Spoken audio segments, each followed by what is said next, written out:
Welcome to Silver Screen Guide and another segment of From Page to Screen. Today I will be discussing Ready Player One, the brand new Steven Spielberg movie where it takes all of the wonderful things from the 80s, combines it into a fun movie about a hunt for an Easter egg. Now, the book was written by Ernest Cline in 2011, and he did help Spielberg write this movie, so the changes from page to screen are some of Ernest Cline's own inventions, which does make me feel a little bit better about these changes.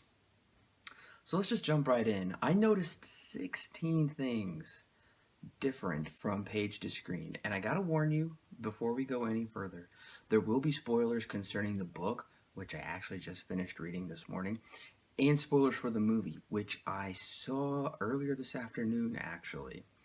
So, you've been warned. I'm going to spoil both of them. Let's get into it.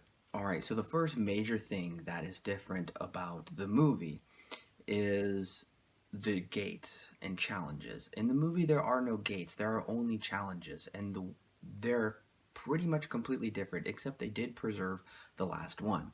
So in the book, there are challenges accompanied with gates after them.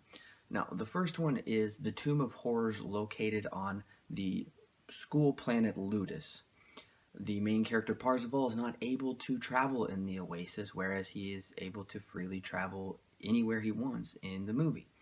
So he finds the Tomb of Horrors, which is on his planet of where he goes to school, and he has to play a game of joust against, not the actual joust, it's an actual arcade game joust, against this wizard type creature.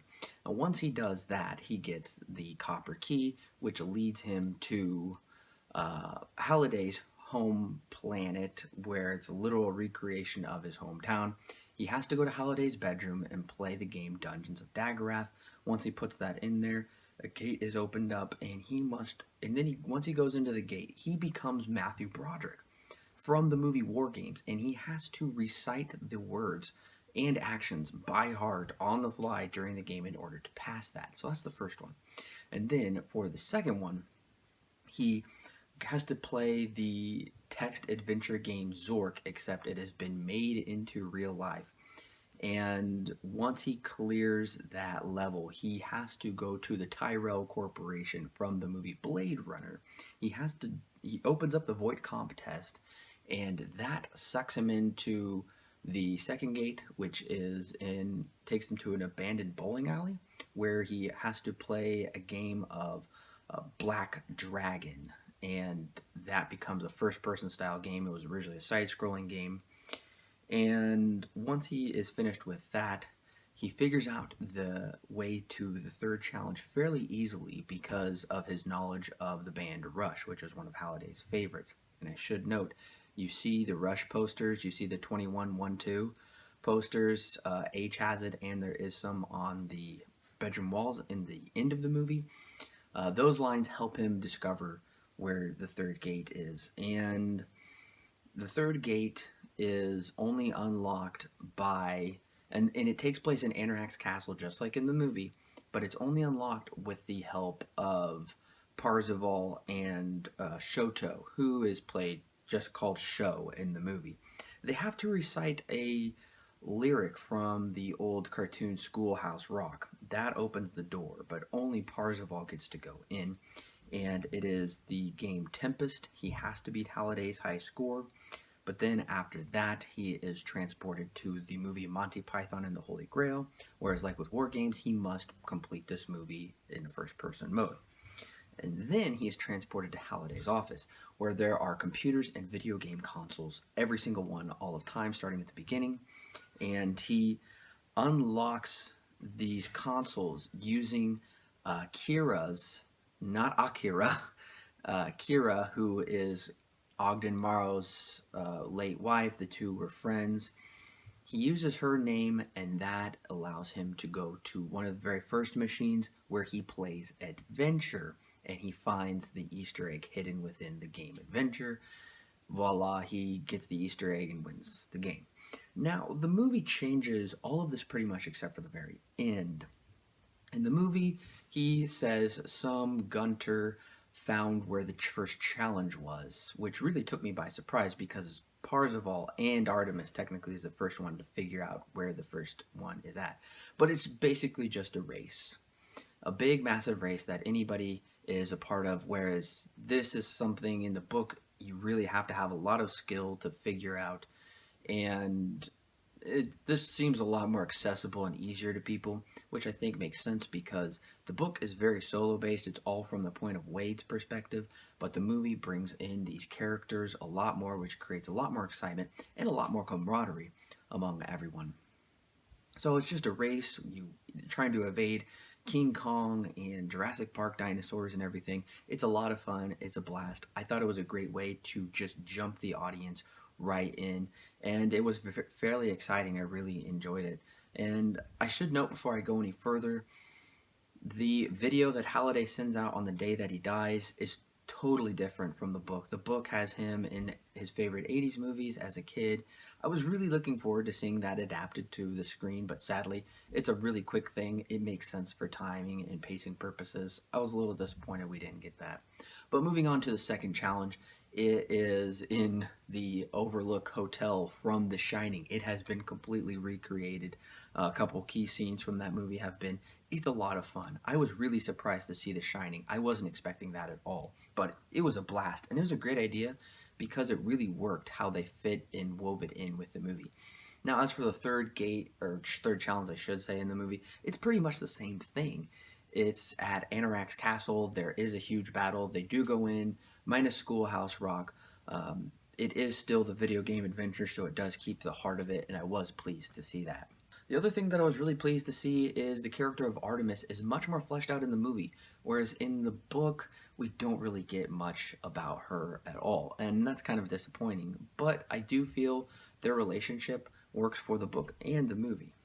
And the other thing is, all of these characters meet in a fairly different way except for Parzival and H.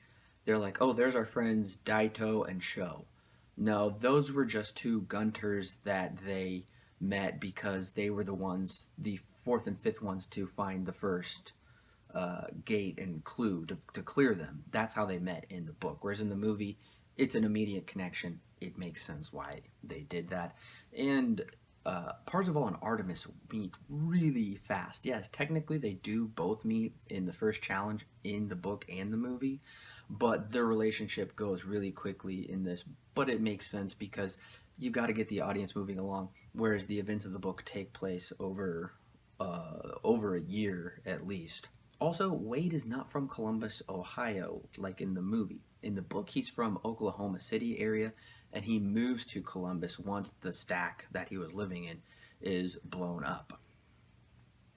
Also, like I mentioned earlier, in the movie, you can just freely travel in the Oasis, whereas in the book, it cost a lot of money to go to different areas. And honestly, I think that was a good change that they made for the movie, because that fits much more in line with Halliday's vision of an open world. We see Nolan Sorrento, who was not his friend at all, was not an intern in the book whatsoever, no connection at all. But he was saying we could have different tiers and levels. Halliday is like, no, thank you, I'm not into that. So I am glad they made the change for the movie. The other thing is Anorak's journals, I believe is what they call it in the movie.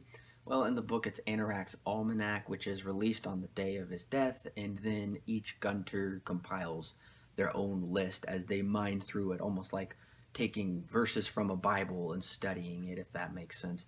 I do like how they made it more visual and more exciting in the movie. That was a smart change. Also, there's this skull bad guy. He's pretty funny, actually.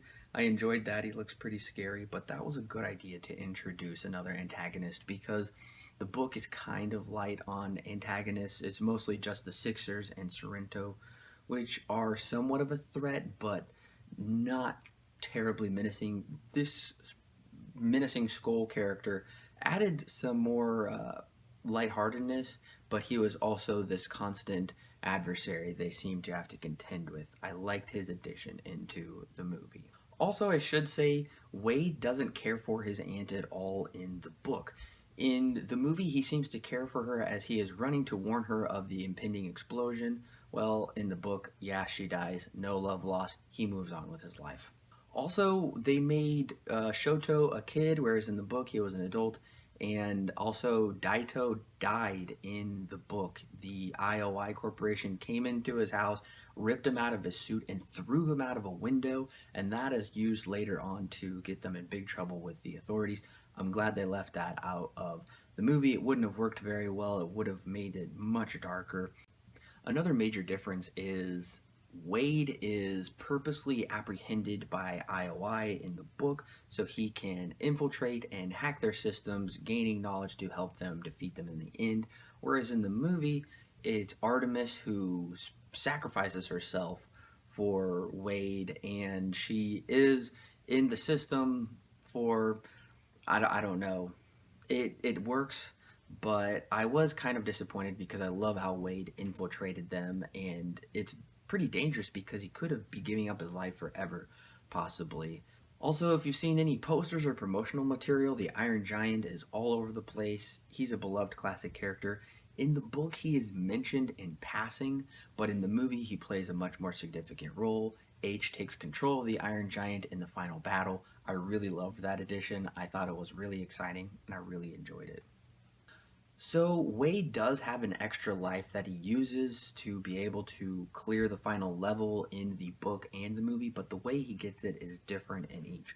In the book, he finds this out of the way spot of a recreation of one of Halliday's favorite pizza places growing up, and he has to play a perfect game of Pac-Man in the arcade, and he gets a quarter for it. He doesn't know why, just like in the movie, he doesn't know why, but it comes back to help him in the end.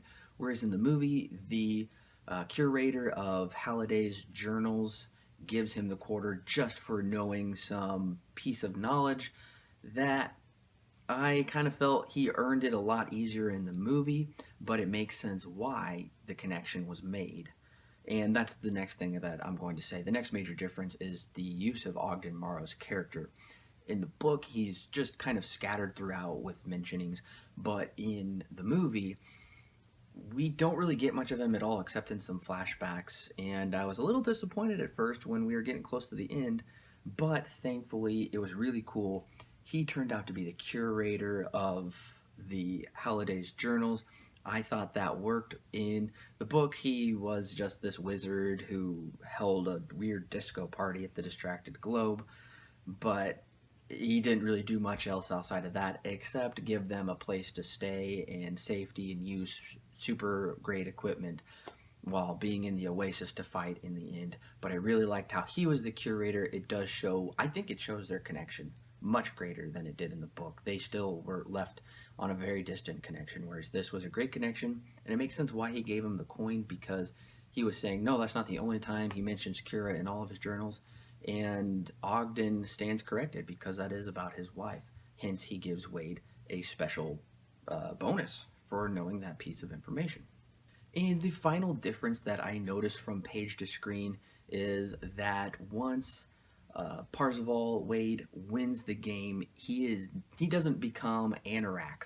In the book, Anorak the wizard says, "Here is all of my magical powers bestowed upon you. Now you have all kinds of amazing powers." He doesn't get that in the book. I was a little disappointed with that because I think that would have been really cool to see Wade, this really lowly poor kid, become and have those powers. It is a nice finish, though they did add a little bit extra where he's like, the Oasis is closed on Tuesday and Thursday because people need to spend more time in the real world. I loved that happy ending. I loved he took Halliday's advice to heart. That's not in the book at all. But and he is, when he does become Anorak in the book, he does resurrect his friends from dying from the catalyst bomb. And I guess there will be a bonus actually difference. Dying in the Oasis is much more big deal than in the book than in the movie. Because in the book, if you die in the Oasis, then your avatar level will go back to 0. You'll have to restart completely. It's a big loss. Whereas this, it seems like, well, no big deal. I guess Wade does mention, like, you'll just have to re-level up or whatever. It seemed like more of a big deal because Wade purposely takes out Artemis in the final battle, whereas she's taken out by the catalyst bomb in the book. But in the movie, he takes her out like, I'm sorry, but this is ultimately for your own good. And it just did seem when people were taken out, it wasn't as big of a deal. Anyways, it's honestly not that big of a deal, not that big of a difference anyway. But those were the 16 plus the bonus differences from page to screen. I hope you enjoyed this video. If you want to share with your friends and know more about the source material and its adaptation to the movie, then make sure to like this video, share it, give it a thumbs up. And I want to say thank you. Make sure to subscribe, especially if you're new. Share Silver Screen Guy with your friends. We love doing these videos and we love doing these podcasts. Make sure to look for a video review also of this movie. And Alan and I are going to be doing a full-length, in-depth podcast review of this. So make sure to look for that as well, coming very soon. Once again, thank you for tuning in to this segment of From Page to Screen, and we'll catch you next time.